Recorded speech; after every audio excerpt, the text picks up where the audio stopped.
এবং আমরা আজকে ঘোষণা করতে পারি যে ঢাকা বিশ্ববিদ্যালয় হবে এমন একটি জায়গা, এমন একটি স্থান যেটি হলো প্রতিবন্ধীদের অনুকূল একটি স্থান, যেখানে প্রতিবন্ধীদের জন্য সবকিছু উন্মুক্ত থাকবে এবং সকল আলোচনার ব্যবস্থা আমি মনে করি যারা প্রান্তিক জনগোষ্ঠী, যারা আদিবাসী, দলিত, হরিজন, প্রতিবন্ধী, আমরা যদি এই সকল ছাত্রছাত্রীদেরকে নিয়ে বিশ্ববিদ্যালয়ের পরিবারের অংশ করে নিতে পারি এবং তাদের সঠিক মূল্যায়ন করতে পারি, তখনই আমরা গর্ব করে বলতে পারবো যে আমরা 100 বছর পূর্তি পালন করছি।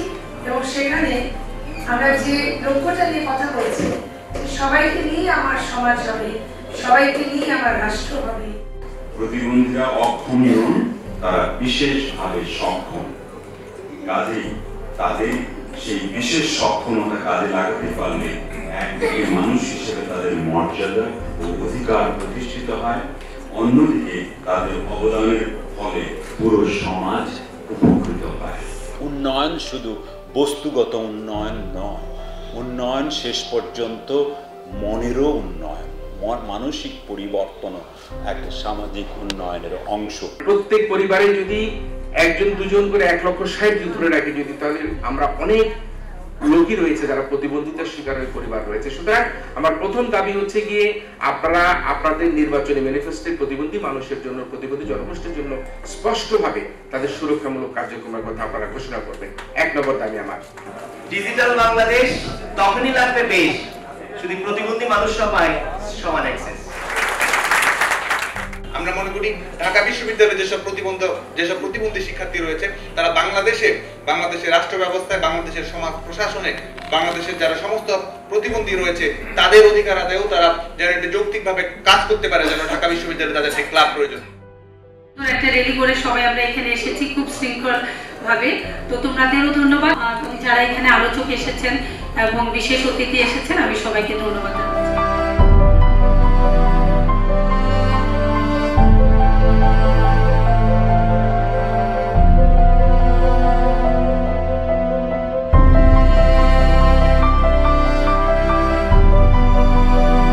প্রত্যেকটি সাধারণ শিক্ষার্থীকে আমরা এই বার্তাটি দিতে চাচ্ছি যে আজকে যারা সমাজে স্পেশালি অ্যাবল, যাদেরকে আমরা প্রতিবন্ধী বলি, এই মানুষগুলোর জন্য একটা তাদের যে ব্যারিয়ারগুলো, যে ডিফিকাল্টিসগুলো ফেস করে তারা দৈনন্দিন জীবনে, সেই জিনিসগুলো ওভারকাম করার জন্য আমরা যারা পার্সন উইথ ডিসএবিলিটিস না, আমাদের অনেক দায়িত্ব আছে। আমরা তাদেরকে মেইন স্ট্রিম মানে সমাজের যে মূলধারা, সেই মূল স্রোতধারার সাথে সম্পৃক্ত করার জন্য আমাদের প্রত্যেকটা সাধারণ শিক্ষার্থীর দায়িত্ব হচ্ছে সেই মানুষগুলোকে নিয়ে কাজ করা। International day with person with disabilities celebration উপলক্ষে পিডিএফ আজকে দিনব্যাপী ঢাকা বিশ্ববিদ্যালয়ে যে কর্মসূচিগুলো পালন করেছি আমরা, র্যালি অ্যান্ড প্যানেল ডিসকাশন, আমরা যেই মেসেজটি আজকে ওভারঅলি দিতে চেয়েছি যে সাস্টেনেবল ডেভেলপমেন্ট গোল অথবা আমরা যে ইনক্লুসিভ ওয়ার্ল্ড অথবা সোসাইটি গড়ে তুলতে চাই, সেটার জন্য এনশিওর করার ক্ষেত্রে ক্যাম্পাসে আমাদের অ্যাক্সেসিবিলিটিটা এনশিওর করা দরকার। সেই চেতনা থেকে আমরা প্যানেল ডিসকাশনটা সাজিয়েছিলাম accessible and barrier free campus for all. আমাদের international day of person with disability, এইবারের আপনার স্লোগানটা ছিল empowering persons with disabilities and ensuring inclusiveness and equality.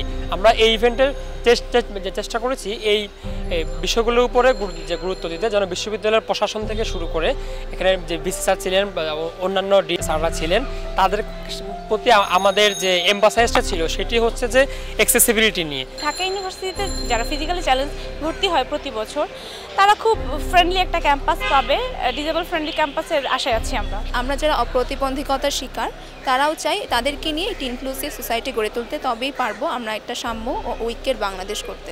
আমি তাসলিমা সুলতানা মিতু শিক্ষা ও গবেষণা ইনস্টিটিউটে মাস্টার্স করছি। পিডিএফের আজকে প্রোগ্রামটা আমার কাছে খুবই যৌক্তিক মনে হয়েছে। অন্যান্য বছরের যে আমরা প্রোগ্রামগুলো করেছিলাম তার চেয়ে এই বছর আমাদের পার্টিসিপেশন বেশি ছিল।